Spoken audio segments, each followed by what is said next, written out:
Welcome back. We are doing district line development details, and we previously focused on finishes, and now what I think is one of the most important things that we do when we evaluate for our investments, whether it's fix and flip or buy and hold, is the location, right? So people always say in real estate, location, location, location. So what are some of the main factors we look for when we're going through and evaluating? So we start with the easy stuff, the proximity to public transportation. Then you have the other And that's like metro, right. bus. Nowadays, you also have bike share Right. stations, etc. Right. And then you have the other walkability index items like proximity to bars, restaurants, to grocery stores. You also look at the curb appeal of the street. Right. Make sure it's an area that someone would want to feel like they call home. And I think that's important in DC specifically because it's very street to every street. block for block is so 100%. different, which is why it's important aligning it. I'm going to do a shameless plug with a local realtor or individuals that not only do business in the city but also live in the city. Makes a huge difference knowing the neighborhoods. It's a no-brainer. But and then on top of following the themes or the current trends, right now it seems to be Petworth, right.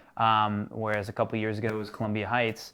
For us, especially in our unique situation and capacity with what we do, it's also evaluating as if it's something that we'd want to live in, right? Because there's in every project there's a chance, such as this one with Randolph, that we'll move into it, right. And that adds a little bit more of a personal touch, but that also kind of helps inspire us during the design and everything else to look at it with a set of eyes as if, what if I was going to live here? Right, because I mean, if stuff hits the fan and we're stuck with these properties, we don't overextend ourselves beyond what not only ourselves, but also our sphere, right? Our tribe is able to then partake in some of this and live in some of the projects that we've done.